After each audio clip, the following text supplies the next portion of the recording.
Hello and welcome to Divorced Women Creating Peace. I am your host, Velma Gallant. We are interviewing inspiring women who create peace and joy after divorce. Today's guest is a wonderful guest. I've known her for a couple of years and I'm super excited to share her and her story with you. Dr. Amanda Barrientez, and I hope I said that right, is known as the Money Healer. She's the founder of NFA, no fucking around money, the host of the Women Entrepreneur Podcast and the NFA Money YouTube Channel. She's been featured on over 150 podcasts, sharing tips on how to uplevel your money mindset to manifest easier money in your business. After going from food stamps to building a six-figure business fast, Dr. Amanda's been on a quest to teach entrepreneurs how to transform their relationship with money and scale from their zone of manifestation. Zone of manifestation. Ooh, I love that. And I know we're going to get into that. I do, however, and welcome, Dr. Amanda. I need to welcome you first. Hey, I'm psyched to be here. Thanks for having me on, Velma. I couldn't wait to hang out with you. It's been a little bit since we've had a really good chat, so I'm looking forward to this. So the first question is always one that I love. I can't wait to hear people's answers. What was your most valuable lesson from your divorce, and what made that so valuable for you? Ooh, I would say it took a little bit of time for this to be the most valuable lesson, but it was really that you are radically responsible for your reality, or you are the creator of your reality. And if you don't like what you're getting, that you need to learn to become radically responsible. So, it was that idea of, for a long time, I blamed my ex-husband for pretty much every single thing that was going wrong in our relationship. And I left my 15-year marriage having an affair and then asked for a divorce. And so I learned a lot in that journey about responsibility. I really appreciate you being candid about your experience with your divorce, because not a lot of people, I've heard the conversations about, my ex had the affair or we just grew apart, but not a lot of people talk about it when they're on the side of having the affair and the impacts that it has on themselves, especially. So tell me a little bit about what had you head down that path, and is that what pointed you to being radically responsible for yourself? Yeah, it was interesting because at the time it felt really justified. And I felt very much like, I deserve this. I've given so many years to family. He doesn't see me. He doesn't understand me. I'm not getting my needs met. I mean, I had a lot, and some of that was true, of course. It always takes two people in every situation. And also, as the next relationship that I got into wasn't working, I realized, oh, I'm the problem. Like, okay, this is a common pattern here that, I keep attracting similar styles of people and I keep having similar problems. And this isn't going to change unless I change. And so it was a huge contribution to where I am today. I'm actually like very happily married now. And it took quite a while after that journey. And it took me realizing I was the one creating those problems. And, it's always interesting. I teach people in their money stories to look at their history and understand their blocks. And it's the exact same thing with your relationships. Whatever was downloaded into you when you were a little kid about relationships gets programmed into your subconscious. And you don't even know it until you start playing it out over and over again. And for me, I had this, kind of like epiphany moment where I was like, oh my God, this is me. And I need to work on myself. And as I went through that journey and started repairing with my ex-husband, it was amazing to get to have really powerful conversations about where he was responsible and where I was responsible, and validate each other and see it in a different way and realize like, oh, wow, it wasn't the story I was running that like, oh, you're 100% to blame. It never is. And I love how you took the opportunity as you were healing yourself to heal that relationship, because I think when we're busy blaming, and I know this has been part of my experience, it feels like it's such a huge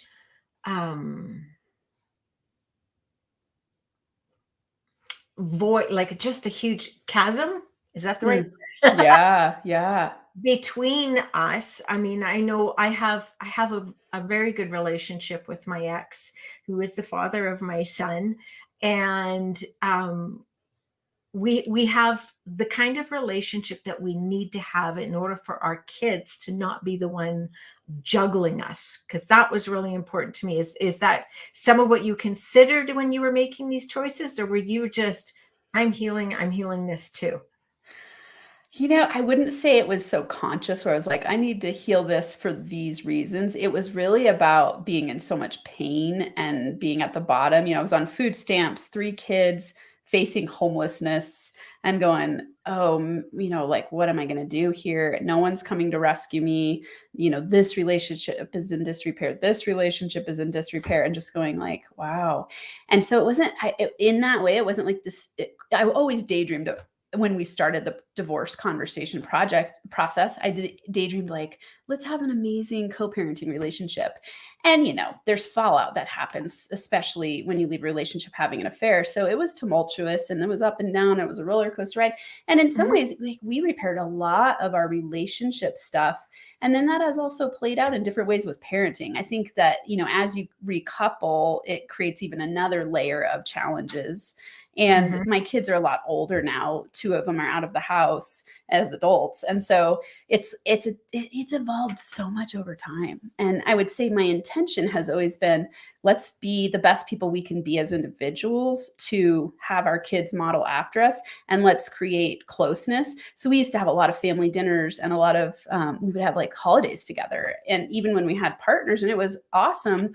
And now there's been a recoupling that doesn't work as well in that way on his side. And so then that's a different layer of challenges. It's like, darn, we Mhm. can't have family holidays anymore together. And that's not up to me anymore. And so it's working through those processes in ways. I would say it's working actually through the constant evolution of divorce, because it's Mm. been almost 10 years now that we've been divorced. And so there's been so many variations along the way of how that relationship has gotten reformulated, and how we've both just grown in different ways together and apart. That's really interesting. So you pointed out quite a bit of really interesting stuff as we've been talking here. I mean, with you being a money healer, and you were talking about how we have a relationship with money, and we have these relationships with people, and the one common factor with all of these relationships is that it's our relationship with them. And you also were very candid in sharing that um, your relationship with money was also on the rocks. Yep. Those 2 are so entangled. And I know we all know this, that usually the way we relate to people is the way we're going to relate to money, because money is a relationship. And so a Mhm. lot of times, if you have, it's been interesting for me to think about this, like, ooh, there's such a thing as a codependent relationship with money. Ooh. Where we push and we pull and we're afraid and we're seeking, and we define ourselves through our relationship to money and how successful we are. And so for me, a lot of my healing post divorce was diving into codependency, because it really was the way I was raised. And that is what led me on the trajectory I'm on. And originally, I thought I was going to be a relationship coach, because I've learned so much about myself and self confidence and boundaries and traumas that women go through in unique ways, Mhm. and the way that you're raised and how that affects your adult outcomes. And there are so many overlaps between the way that I was in relationships and the way that I handled money, and then the way that I handled money in relationships. So a lot of it was like, I'm married for 15 years. He had talked me into dropping out of school to stay home and take care of the kids, and then when I got divorced, no child support, no alimony. And so it's like, here I am, I gave up like everything to be a mom. And then in the recovery process, it's like, oh shit, now I'm on food stamps and facing homelessness. And, where is the payout for 15 years of motherhood? And so it's an interesting thing that happens to women too. I think often motherhood is devalued, and there's no monetary reward for being a mom. And so that, all those things were very entangled for me. That is really, really interesting. And you talked about working through the evolution of divorce. And I'm also hearing you worked through evolution of money, evolution of all kinds of relationships, because I'm going to guess that there is an evolution in the relationship with your children and friends and all kinds of things at the same time. Oh, yeah, absolutely. I think that when you have that layer of, well, let's say any part of you that is struggling and suffering with confidence and boundaries, and I think of it as codependency. I don't love always the labeling of things, and it helps us define and make sense of stuff. And so, in that codependent way, absolutely. I was a total people pleaser. I was easy to push around. I was easy to manipulate. I was, I really structured my whole reality around, do people like me? And how can I morph myself to have people like me? That included my husband, my kids, my friends, everyone. And so when I started to learn about those things, everything in my whole world changed. The style of parenting, I set way more boundaries, and it threw my kids for a loop for a while. They're like, where'd my nice mom go who said yes to everything? Like, oh, this is weird. And I had a lot of problems with being too nice and saying yes to everything. I recognize that. Yeah. I recognize that intently. And I think too that sometimes that people pleaser and lack of confidence and boundaries has us almost rebel against it as well. Right? It's like screw this, I'm going to do what I want. And I heard that when you were talking about feeling justified, like that feels like the screw this, I'm not making everyone happy, so I'm going to darn well make myself happy. Absolutely. Oh yeah. And it was wrapped into that. It was like, I'm doing what I want to do because I've spent my whole life sacrificing for everybody else, is how I felt about it at the time. Absolutely. Absolutely. So tell me, what were some of the most profound boundaries that you started to put in place for yourself? Oh, I'd say the first one that was huge, excuse me, was saying no. Like stopping saying yes immediately. So it was the practicing of going, wait, let me think about this. Is this okay with me or not? And then answering, And so a lot of it was like, I used to hate it when people would ask me to do things because I felt like I was obligated to say yes. And so invitations were a burden because I would obligatorily say yes to everything. And so, starting that practice of saying no and taking time to say no was huge with my kids, with my ex-husband, with anyone in my life. And that plays out in the professional world powerfully as well. Definitely. So practicing the pause before responding when you're being asked to do something or whatever. Like I recognize that. I've actually noticed that I have a very strong backspace button now. I love it. Because I literally catch myself starting to, if my response isn't going to be a yes, I start including justifications. And it's like, wait a minute, backspace, until I get to just a simple, no, this doesn't work for me, or something like that, just keeping it simple. What are some things that you can recommend to support someone to start transitioning from being that people pleaser to being a powerful boundary person? Oh, well, I love to read and I love to research. I would definitely say read Nancy Levin's books. So she has several that are based on boundaries. One of them is called Be a Boundary Badass, something along those lines. I have all of her books over here on my counter. And she is like, I think, the master of relationships in big ways, like setting boundaries, let's say. And, I think for anyone who resonates with what I'm saying, obviously doing work with you would be amazing. And read and learn everything you can about self-confidence and codependency. Because if what you're hearing here is like, oh, that sounds like me, you might not think you have codependency issues. And when you read it, I always thought codependency had to do with having alcoholic parents or like substance addicted parents, which I did not. And so when I started learning about it, I was like, whoa, I didn't know that was what was going on for me. And it was like that book was written at me. It was like, holy moly, I took the quiz and like every single thing on the quiz, it was a yes. Okay. It was amazing. And I was like, wow, it felt like I could understand myself. And it gave me the starting point to start to pivot. So I teach people now my NFA Money formula, and it applies perfectly in this situation. And it applies to money. It applies to reprogramming your money mindset. So in step one, you've got to recognize what's going on, recognize that you're responsible, recognize your subconscious. Number two, reframe. So you start practicing reframes. That's reframes in your thoughts and your actions and in your energy. And then number three, that you repeat that to reprogram your mindset. So you can do this with relationships, with money, with anything. And that's really the process I did. What would happen? And, so you asked for advice for people who might be struggling with these things.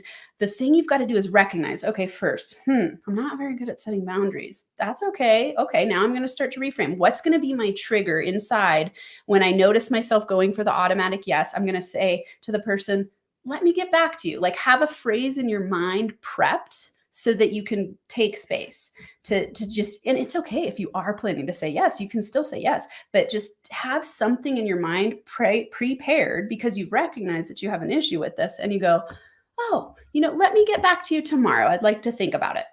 Just say that.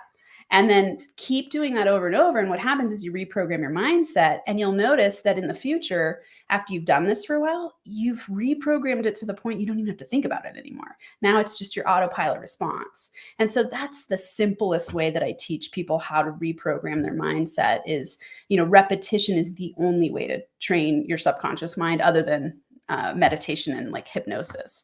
And so this is a conscious strategy that I use to help people go, I'm a people pleaser. How do I switch? How do I reframe that? I like that. I like that a lot because I know when I was coaching 15, 20 years ago, the first step was recognizing it. And I would have them journal whenever they noticed something, whenever they'd catch themselves, it was to write it down in the journal as a celebration. I caught myself. I could be proud of that. And now I actually, what you were talking about, having a response ready. I call those pre-programmed decisions. Yeah, that's right? awesome. Because really, ultimately, what it is, and I recognize this in myself, was I didn't have I wasn't making decisions. Yeah. I was robot, like autopilot robot. Yeah, autopilot robot, exactly. Yeah. So by pre-programming my decisions, then it actually makes it a little bit easier for me. One of the things that I still deal with is decision fatigue, constantly having to make decisions because life is busy, and pre-programming some of my decisions makes that just a little bit easier. Yeah. And one of them is the backspace button. I love that so much. And what you're saying is so important. It's like, you don't need to justify your no. You can just say no. I was a long time ago, I was listening to a podcast, and I remember the woman saying, anytime it's not a 100% yes, I say no. I was like, that's powerful. Ooh. And I started really practicing that. I was like, for me, I tell my people, if it's not a heaven yes, it's a hell no. I love that. And just listen to that. And the more you do that, the less you question yourself, because when you question yourself, you degrade your self-confidence. Right. Yeah. And what you're when we go, like, I would say like decision paralysis, decision overwhelm, overload, all those things are begging you to simplify and just take stuff off your plate. Right. And no, this might look funny while I'm doing this, but I want to read this quote because I am a lover of quotes. And there's this one by, it's not really a quote. It's like a concept. And I love sharing information with people, and you can still see me, right? Like everything's good there. Okay. I can find it really quickly. It's kind of long. So it's not one that I've memorized because it's I'll read it. And I think people will get a lot out of it because it's exactly what we're talking about here. And it's by James Clear. For everyone who doesn't know James Clear, he wrote a book called Atomic Habits. And really what we're talking about here is habit formation, right? Like codependency is a habit. Anything in your relationship world and the patterns you're getting over and over again are habits that you've programmed into your subconscious mind. So when you want to reprogram them, so boundary setting is one of those. And here's what he says. It's so cool. He says, James, I'm looking it up. I have like a sheet of awesome quotes. And this is one of them. He said, oh no, am I not going to be able to find it? I hope I can. I'm going to look because it's so good. Oh, here we go. Okay. He says, saying no saves you time in the future. Saying yes costs you time in the future. No is like a time credit. You can spend that block of time in the future. Yes is like a time debt. You have to repay that commitment at some point. No is a decision. Yes is a responsibility. Oh, that blew my mind. Really good. That is really good. Yeah. When I read that, I was like, that's so true. So everything you say yes to is putting more on your plate. And I think that we already tend to be people who are way too overloaded. And so you want to get really conscious about what you're saying yes to. And this is, in relationships, it's like, if you're feeling resentful in a relationship, it means somewhere you've overstepped your boundaries. Overstepped your own boundaries. Yeah. Yeah. Right? Yeah. I think that's one of the biggest things that I had to learn about boundaries was that it was less about enforcing boundaries on others and more about enforcing those boundaries on myself. Right? Like, exactly. Yeah. We were talking about justifying our decisions. And one of the key words that pointed to me, and that was, kind of like that pre-programmed decision. Anytime I start a sentence with, it's just that, yeah. I know I'm justifying it. And that was when I would start the backspacing was if I say it's just that or something, I'm just doing this. If that word just is in there, then it was like, okay, I need to powerfully state this rather than justifying it. Yes, I love that. And, I want to apply this because I love to coach women entrepreneurs and help them be more empowered. And what you're saying is so important. And I love helping women construct emails to someone. Like, let's say it's a client that they're playing with setting different boundaries with.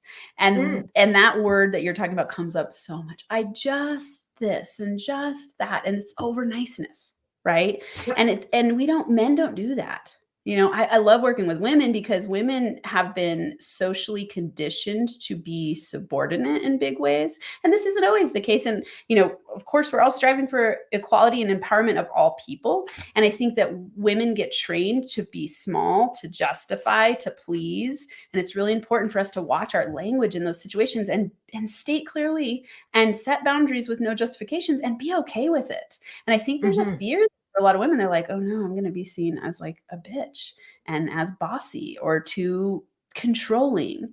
And so if you have that perception of yourself doing that, it's going to cause you to keep allowing people to push your boundaries. I like that. It was, as I was listening to you, because there's always fun plays on words, right? Like a woman is a bitch and he's assertive. And I'm like, but that's an assertive. I love that. I mean, I don't really want to change that word, but it's that's funny. Yeah. Yeah. He's an ass, I'm a bitch. Okay. Yeah. Right. Well, and then there's that too. It's like, be okay with being a bitch. Like, hey, if you don't ask for what you want and you don't state clearly your boundaries, you're always going to be pushed over and feel like crap and be pissed and resentful. Unspoken expectations lead to resentment. Right. Well, and I think when I'm feeling resentment, I will explain it as resentment against the other person. But the reality is I'm resenting myself for being such a pushover. Totally. And it's easier to blame someone else. Oh yeah, because I don't want to be mad at myself. Totally. Well, and also it scapegoats responsibility of changing. Right. so much. If you blame someone else, you lose all of your power to change. It's easier to go, it's your fault, but then you're going to keep getting the same things because you're putting the responsibility on them, and you can't control other people. That's really interesting. I know. So I've been divorced twice, and I think we have talked about that. And I do remember specifically after that first divorce, reading that book about women who love too much. Yeah. Apparently I needed to read that book Yes. a few times and pick up a few others, because I actually did end up walking into the second marriage behaving in a lot the same way. I thought I'd done a lot of work, but yeah, I still had a lot of those habits of being. Oh, I get it. I had the same thing. I didn't get married to the second person. So the person I had an affair with, we lived together and broke up, moved back in, moved out. I mean, it was like a 7-year, like entangled, toxic, of course, lots of good too. And I look at it, I'm like, oh, I needed to learn more. It took me more time, and it was a variation of it. And it was different aspects of myself that I was learning. But then he ended up I ended the relationship after I found out he had an affair.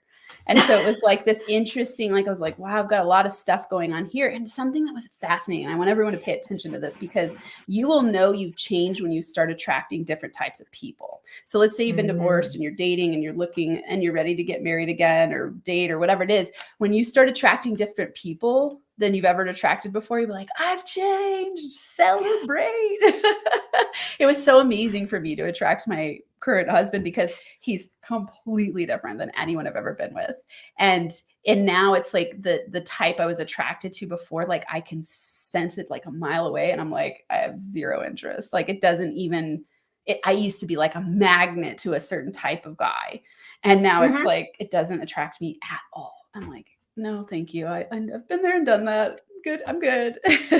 And so, when you'll know you've changed in the area of money, in the area of relationships, when you start to get different results and have different auto responses to things that you used to have a conditioned response to that seemed autopilot, and it's changing. You're like, oh my God, I've changed at the subconscious level.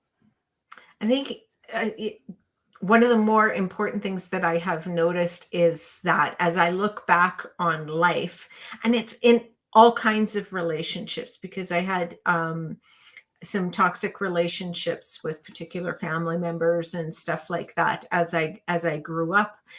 And I can look back now and honestly on every single one of those relationships and say, each one of them had a gift in it. And I am grateful for it. I wouldn't wish it on anyone, but I'm grateful for every single one of those relationships. Oh, I love that you're saying that, Velma. I feel that way too. I've had a lot of interest. I use the word interesting things for like trauma and abuse and all kinds of stuff happen in my history. And I wouldn't take one single minute of my life back, because I love my life today. And I wouldn't be where I am today, or who I am today, or helping the people I help, or in the relationships I'm in, or like all the things I've created came from me understanding and learning and growing through the evolution of everything I've experienced with people. And so I wouldn't take one single thing back. Agreed. Not a moment back. Yeah. So I want to make sure that the people who are watching this or listening actually know how to find you. And so through the magic of technology. Love it. So the website that you can find Dr. Amanda at is nfamoneyformula.com. It's on the screen right now. All of her contact information is in the show notes that you'll find with the podcast when it comes out on YouTube, wherever it is that you're looking for it. All of those that contact information for Amanda is there. Definitely reach out to her. You will, especially if you're a woman entrepreneur, you're going to love what she has to offer with her podcast, all of those kinds of things. Thanks so much for coming. I really appreciated your candid honesty about some of the things that you experienced. One of the things that I really want to happen with this show is that there be something for everybody, no matter where they've been, because no divorce is the same. No relationship is the same. No healing is the same. And so I want women to see that where they are, someone's been there and they're not alone. I think what you're doing is so incredibly important because, the divorce rates are very high. I think that people Mhm. can feel very different about that experience. And I think it's incredibly valuable for people to be revealing about it because you understand you're not alone, like, and you're the voice for that and you're the platform for that. I think it's amazing. I love what you're doing in the world. I thank you for having me on. It's an honor. Thank you.